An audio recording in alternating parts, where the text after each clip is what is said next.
One of our biggest initiatives is the Healthcare Justice Campaign, and I wanted to take a little bit of time to explain that to you.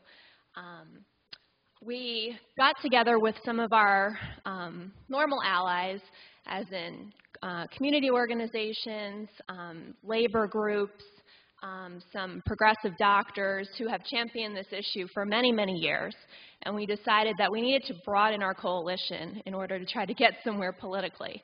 And so we invited some hospitals to the table, some businesses to the table, and really decided we need to form a new coalition to try to aggressively push this issue. And that was the Healthcare Justice Campaign. And we started with a bill called the Healthcare Justice Act, which we successfully passed in 2004. And that legislation put in place, legislated a timeline for the state to implement an affordable, accessible, quality health care plan. As luck would have it, that timeline is ending in this year, 2007. And we have a lot to talk about, but let me go back to the process. Beginning in 2005, the state appointed 29 healthcare experts to be members of a task force. And this task force was instructed to hold public hearings all across the state of Illinois in every congressional district to get public input on what the problems are in the healthcare system and what solutions people have. And they were supposed to take that information in addition to their own policy research that they conducted. The state hired an independent consultant to do some research. And through 18 months of deliberation, they came up with a recommendation in January. Our organization voted for this consensus plan, and we were actually very excited with the outcome because there were some insurance companies on this task force who were trying very, very diligently to halt any kind of grand sweeping healthcare reform, but they were the minority on this task force. And so I can go into some of the components of that recommendation later, but the most important thing from a political standpoint is that our governor here in the state of Illinois has truly championed the issue of health care reform. He has expanded programs for low-income families and has expanded health care to all the children in the state. And so he decided that he liked this recommendation that the state came up with and took many of its components to craft into his Illinois covered proposal, which is currently Senate Bill 5 in the state legislature. So our coalition has now been working for the last several months in trying to pass Senate Bill 5. I don't know how many of you follow the politics in Springfield, but we're going into overtime because it has not been decided how the state is going to fund its budget this year, and the governor is holding out for health care reform. So the reason I'm really excited to be here with you today is that a lot of the work that I do and my job is to try to make people excited about advocacy and to really understand that it is worth fighting for justice, and we can fight for justice, and we can influence our elected officials to do that. So I do have some flyers that I'm sure we'll talk about as we get into this conversation about making some phone calls to your legislators. We're really down to the wire here in overtime, and every call can help. And I can go into the components of this bill as we get into the conversation, but I think I was excited to come here because I have heard through my communications with the Chicago Artists Coalition that many members are concerned about health insurance and trying to find affordable health insurance or be accepted onto a health insurance plan. And so there are some great provisions in this bill that I hope would help a lot of you out and make you excited to work on this. So, thank you. Thank you, Megan.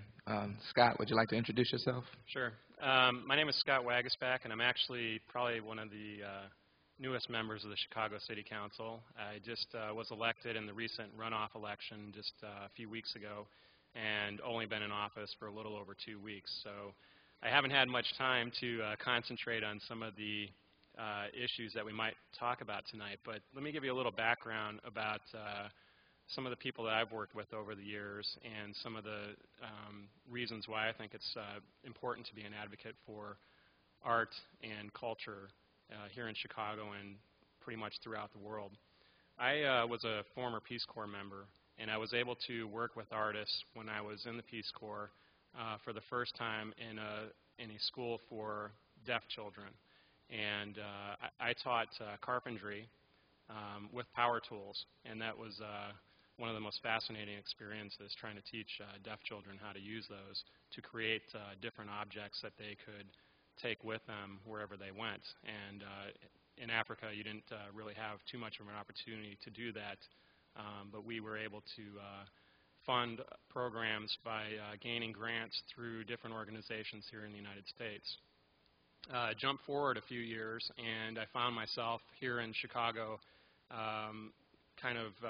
coming back to a place where my family had been for almost 80 years in the Wicker Park area.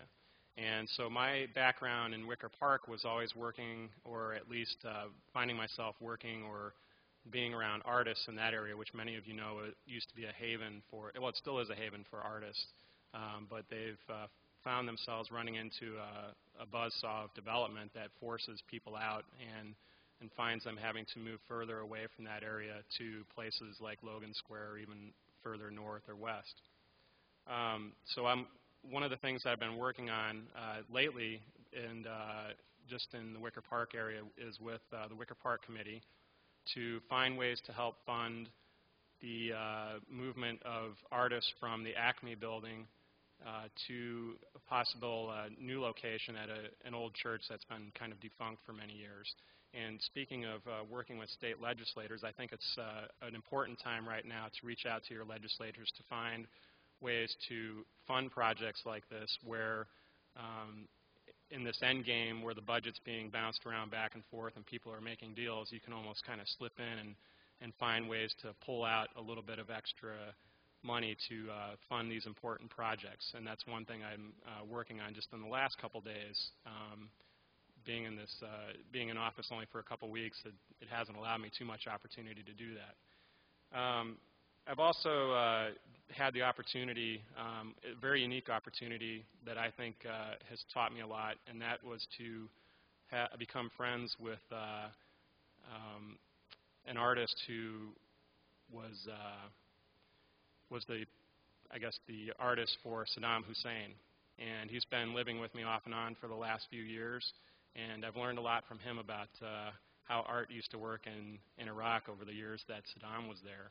And he used to do, for months on end, they used to put him in rooms and just do portraits of Saddam to post up all over Iraq. So I've had this opportunity to learn about the way he's become an artist and the different perspectives he has on art world in itself. So working with Alderman Munoz over the next few years, I'm going to be focusing, I think, on a lot of the art issues that affect residents in my community in the Wicker Park, Bucktown area. And I look forward to working with some of you if you do live there and then throughout the community itself here in Chicago.